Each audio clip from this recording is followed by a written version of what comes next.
boredom is this uncomfortable state of wanting but failing to engage with the world.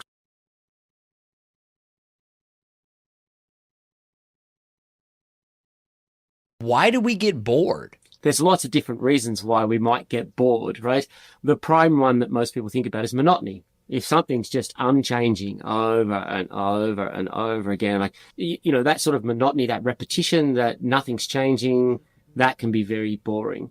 One of the things that a colleague of mine, Wynand van Tilburg, says too, if we find things meaningless, right? So if what you're doing, you feel like you're constrained because you have to do it, you can't get out of it, but you're just looking at it thinking, this is pointless. Just doesn't matter to me, and I can't see how to make it matter to me. That'll make you bored as well. There are situations too where, if you find yourself trying or being challenged to do something, but it's just way outside of your capacities. Maybe before you started, you thought it wasn't going to be. Maybe you thought you'd be able to cope. That sort of brings me to an aspect of boredom that's really critical, I think, that when we're bored, it's sort of made pretty obvious to us that we're not being very effective agents, right? We're not exercising our agency, which is to say we're not pursuing goals that we've chosen in the way that we want to pursue them.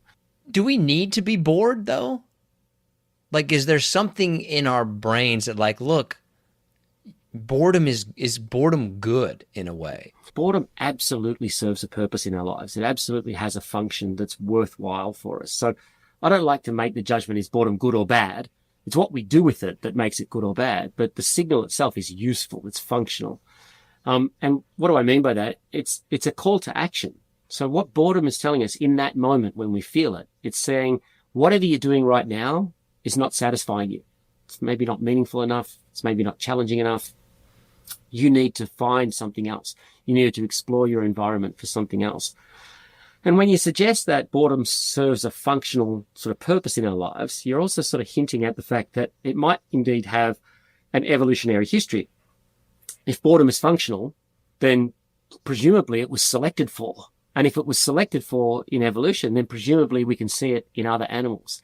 And you can. So anyone that's owned a dog knows that dogs get bored, right? You come home and you've got one of your shoes torn up. Well, the dog was bored, and so he tore up your shoe. He didn't have any malice in it. So yeah, boredom is evident in animals, and it has that evolutionary history to it, and it serves that function. It serves that purpose for us. It pushes us to act. It kind of sounds like it lets us know what we don't like and then opens us up to trying new things. Yeah, you can say it that way. I mean, I think one of the things that's sort of frustrating and negative about boredom when you're feeling it is that when you say it opens us up to new things, it doesn't do the hard work of figuring out what those new things will be. That's on you, right? Boredom's not going to say, oh, look, here's an opportunity. Boredom's just going to say, go find an opportunity. Is there something physically happening in our brain when we get bored? Like, you could monitor the brain and like, oh, I see this. That guy's bored. That girl's bored. So one of the things about being bored is that you're often disengaged. You're struggling to focus your attention on the task at hand. And we've shown using EEG, or electrical signals from the brain, that there are sort of specific signals that are normally associated with being able to focus attention. And those signals are diminished or lowered when we're bored, right? So that sort of fits well with this story that when you're bored, you're not focusing attention well. And so one of the things that's most commonly associated with people being bored, when you ask them, how do you feel, is that they'll report being restless and agitated. And this is what differentiates boredom from something like apathy. If you're apathetic, you don't care. Are certain people more than predisposed to becoming bored? Do people does it vary from person to person, like how quickly they get bored? Yeah, so we talk about trait boredom proneness. And so some people are high in boredom proneness and some people are low in it. So there is a wide range of how often people feel it.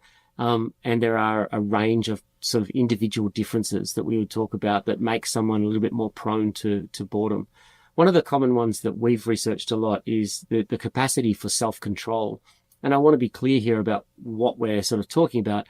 This is not what a lot of people think about in terms of sort of impulse control. So some of your listeners might be familiar with this marshmallow test. You put a marshmallow in front of a kid and you say, you can have that marshmallow now, or you can wait 5 minutes and have 3. And most kids just stuff their face with the marshmallow, right? Because they don't show the impulse control to wait for the bigger reward. And there's all kinds of work sort of suggesting that has long-term consequences in their lives, because people who demonstrate lower levels of self-control have poorer outcomes for mental health and achievement and so on. And what we find is that the boredom prone, people who are highly boredom prone, also tend to have lower levels of self-control.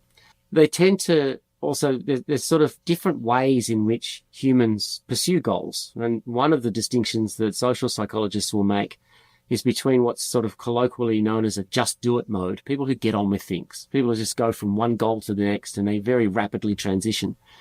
And then a sort of do the right thing mode, people who prefer to sort of assess their options and make sure that they make the choice that's the best choice and to make sure not to make errors and so on. And, you know, each one of us can adopt these modes at different times. It's not as though you're one or the other, right? And each of those modes is good under different circumstances. It's good sometimes to sort of weigh up your options and make sure you choose the right thing. And it's good sometimes to just get on with it. But what we find is that the boredom prone people tend to be those do the right thing people. They tend to worry more about the options for action. So they tend then to fail to launch into action because they haven't sort of, they're not comfortable with the choices that are in front of them.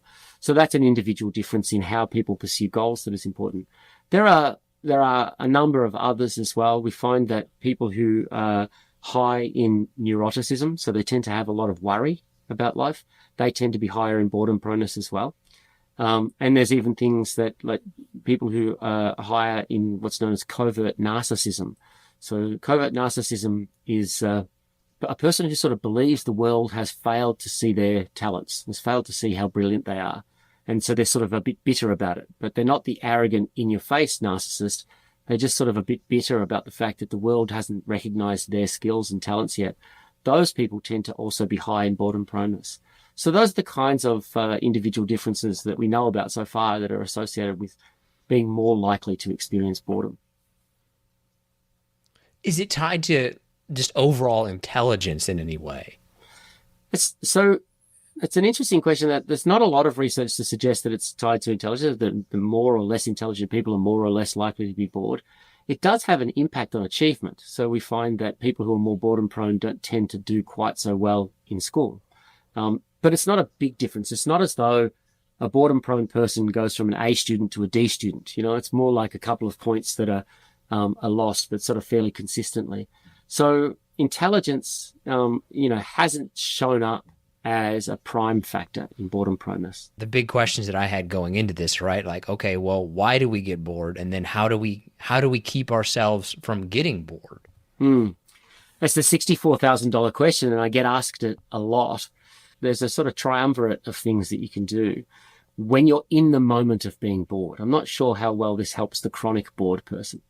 But when you're in that moment, the first thing to do is to take a deep breath. So as I mentioned before, one of the most common things people report when they're bored is that they report feeling agitated and restless. Well, it's pretty hard to figure out what you want to do next or what you think would be a meaningful thing to engage with when you're restless, when you're agitated, when you're pacing around, right? So just to calm down, take a deep breath and allow that restlessness to dissipate. That's the first step. The second two steps are really contemplative. And the first one would be to say, well, why am I bored right now? What is it about the circumstance I'm in? And what that allows you to do is to perhaps reframe it, to think about it differently. So, people who work on assembly lines are not always bored because they can sometimes reframe the task. There's evidence that people on, assembly lines will say that they try to beat their personal best on the line every hour. Well, they've just turned a monotonous and potentially boring task into a personal challenge. And now it's not boring. And so if you find yourself in a moment of boredom, perhaps you can do the same thing. You can reframe the circumstance to be more meaningful, to be more purposeful for you, and now you won't be bored as much. And the third thing is that the other contemplative aspect to this is to sort of spend some time considering what your goals are, right? So boredom is showing us that in this moment, what we're doing is to us not very meaningful. Well, what is meaningful to us, right? We don't spend a lot of time in our lives thinking about that, considering what are the goals that I have? Am I pursuing them well? And if not, can I pursue them better? And when I talk about goals like that, I want to be careful about sort of setting people up for, unrealistic expectations. I'm not talking about grand goals. I'm not saying that, every time you get bored, you should start to ponder why you haven't yet cured cancer.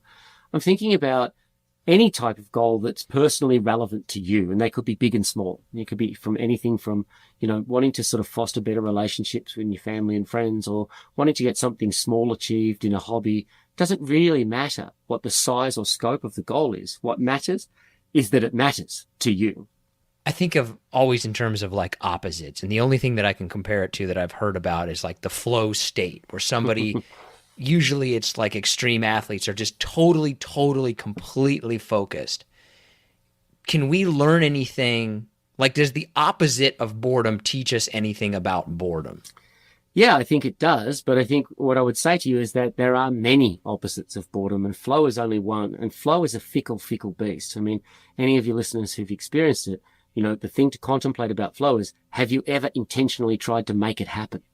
And I think that the answer to that is that it's very, very hard to do. Like, you find yourself in flow almost accidentally at times. So there's two things then that I'd point out as opposites of boredom that I think are key and help us understand boredom a little bit better.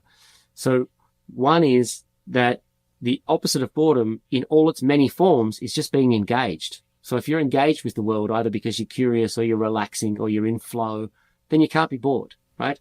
So that is the sort of opposite of boredom. And the second thing is that it gets back to this notion, I think, of agency.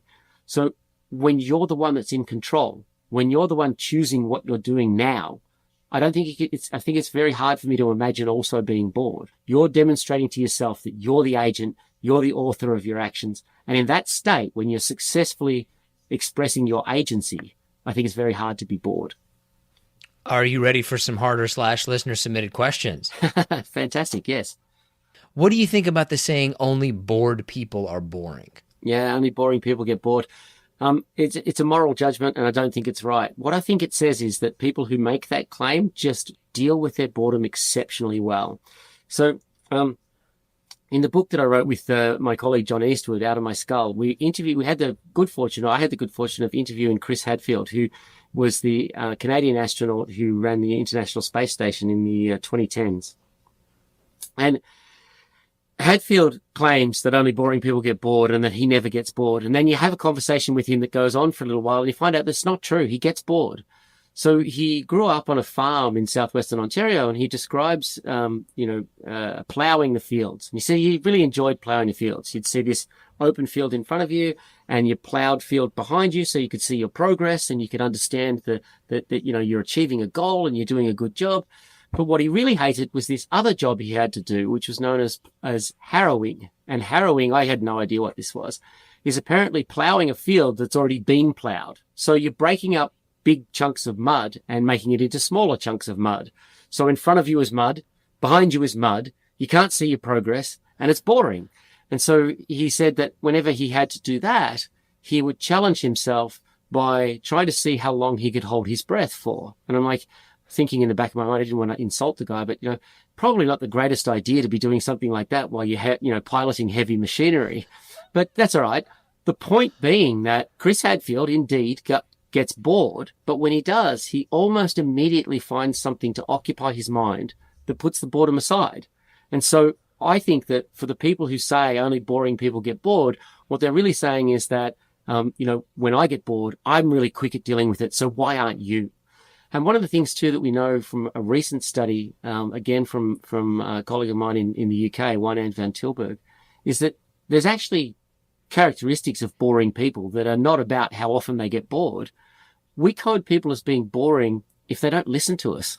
So if people who are sort of a bit more narcissistic, and I mean now the kind of grandiose, overt narcissistic, that commandeer every conversation and never really listen to what you've got to say, I kind of think of those people as being bores.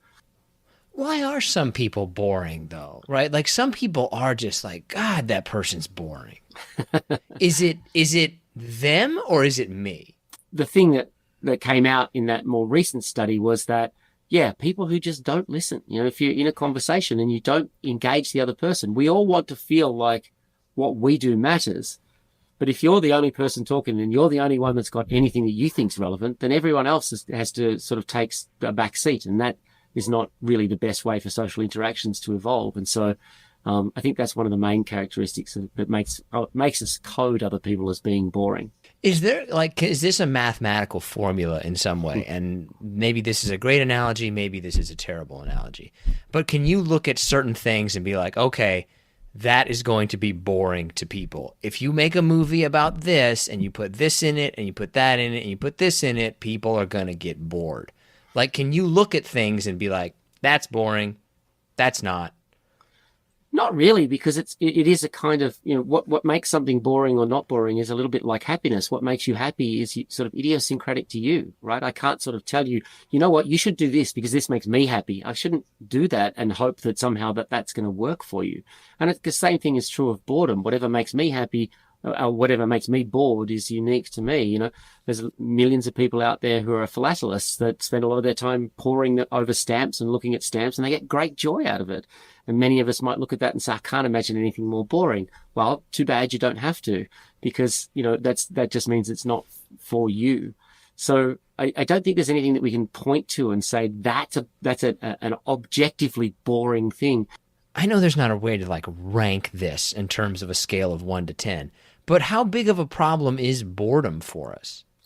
Yeah. Is it an inconvenience, or is no, this is a real problem for some people? Yeah, I love this phrase that someone gave me, a journalist actually gave me many years ago now, that she thought that boredom was just part of the furniture of life. It should just be a trivial thing. And I think that people have treated it as a trivial thing, as part of the furniture of life. But it's not. It's not trivial at all. So it's associated, chronic boredom, so boredom proneness is associated with higher levels of poor mental health, so increased rates of depression and anxiety. It's associated with problems of addiction. So people who are highly boredom prone tend to be more at risk of alcohol and drug addiction. It's been associated with problem gambling. So people who express problem gambling, so, particularly people who are addicted to slot machines, they will report that they're on there because they're bored. So it's associated with a lot of ills of mental health. It's also associated with things that sort of from a societal perspective, we really, wouldn't encourage. So there's a strong association between boredom and aggression. There were riots in the streets of London in 2011. And when people were interviewed, particularly young males were interviewed afterwards, they said, why did you join in? Why did you join in the looting? And they said, it was the end of summer and I was bored. So it's not inconsequential. And we also know it's not inconsequential from the point of view of two other domains that I think are worth pointing out. One is education. We know that if you're chronically bored, that you won't do as well in your education. And so it's incumbent upon us to try and make our education as least boring as we possibly can. And I think there are other occupations where boredom could be a real hazard. So if you think about any occupation that has a high requirement for vigilance, you really need to be paying close attention to your job, but is also monotonous. So think air traffic control. Is there any kind of pattern to boredom in the sense that people are most bored at Tuesday at 3 p.m. or is there any kind of pattern either throughout our days in the sense that this time of year, this time of day, this day of the week, or throughout our lives, we're you're probably most bored between 10 and 20, or actually it's between these ages. Is there any patterns to it? There is a pattern over the lifespan. Boredom sort of tends to start rising in those early teenage years. We need a lot more data on this, but the data we do have says that it tends to rise then. It starts to sort of peak at age 17 or 18 and then starts to dip. And that's a really important point in our development, because around those late teenage years and the early 20s, that's the final stage of brain maturation. So you start to do what's called myelination, which is essentially this fatty coating that goes around your neurons and aids transmission of information. And so that myelination of your frontal cortex, that's happening between 17 and 22. You're not really fully developed until those early 20s years. So around that time, when you're developing the frontal part of your brain, that's really critical for self-regulation, self-control, goal pursuit, decision-making, and so on. Around that time, your boredom starts to drop, and it drops off into the 20s, 30s, and 40s and 50s. And in part, some of that's going to be about responsibilities. Who among us has the time to be bored when you're, pursuing your career, when you're raising your children, when you're doing all these other sorts of things. And then it does show there are some instances now where we see a rise into the 60s and beyond. And one of the notions there about that rise at the later stage of our lifespan is that it's sort of strongly associated with loneliness. And so we talk about a social connectedness in that age range. And if the people that have a good social network and good social connectedness tend not to be bored in their 60s, 70s and beyond. But for those of us who find ourselves not as connected, then boredom can become a real problem. What's social media doing to us? Technology's ruining my brain. I love this question in some senses because there's this notion that Socrates said that writing things down was going to ruin our brains. He was worried that if we wrote down all of our knowledge, that would mean that our faculty for memory would just disappear. And the irony of that is, of course, that we wouldn't have even known that had Plato not written down the things that Socrates said. So, you know, we have these sort of notions that every new technology, whether or not it's the pen and paper or whether or not it's the internet or whether or not it's social media, every new media is going to ruin our brain. So from the outset, I want to say, no, it's not, right? It's going to do amazing things for us. But it is also true to say that for some people, for a handful of people, and the evidence at the moment is about 4%, our attachment to our phones and to social media can become problematic. So we actually talk about the phrase used is problematic smartphone use, and it has characteristics that are very much like addiction. So you continually ramp up your use of the phone, or you continually ramp up how often you turn to social media. You feel anxious when you're not with your phone or you're not on social media. Those two characteristics are very much the characteristics that you see in addictions to substances. And the work from John Elhai and colleagues and from people, there's a couple of labs in China that are doing this work, shows that boredom is a real driver of this. That when we're bored, we turn to our phone because it's an easy occupation thing, right? It occupies your mind very quickly and very easily. And it has the bells and whistles like a slot machine, and like advertising. Social media has figured out the ways to capture our attention. And so we turn to it and it sort of like dissipates the boredom immediately. But it doesn't do a very good job long term because we go down the rabbit hole of Twitter and we find that we've spent half an hour or, God forbid, longer. And then you get off it and you think, well, what did I just do for the last hour? Right? It's not particularly meaningful and it's not particularly fostering the goals that we want to pursue. That's pretty much all the questions I got, man. Is there anything you think that we missed or anything that like, ooh, we should be talking about this or anything like that? One thing I would say is that we know too that boredom proneness is associated with self-esteem as well. So people who are high in boredom proneness don't have very high, they have lower self-esteem. And one of the things about that, we're in the process of investigating that further. There's a related concept of self-efficacy. It's not quite the same as self-esteem. Self-esteem is about, I feel good about who I am. Self-efficacy is, I believe I can do this, right? I know I've got the skills, I'm capable. And I think that people who are boredom prone will have low self-efficacy as well, that they won't feel like they're necessarily capable to reach the goals that they might set for themselves. And I think if that happens early in life, there's going to be long-term consequences. So a lack of a sense of self-efficacy as a young person, will carry through into your life in negative ways. And so, we always come up with the problem that these are correlations, these are individual difference traits. It's very hard to talk about cause. So, will it be the failure of self-efficacy or elevated boredom that causes the problems later on? It's going to be very, very hard to determine that without longitudinal studies. But yeah, I do think early on, if you cope better with boredom when you're a very young person, and into your teenage years, that will, probably be associated with much more positive outcomes later.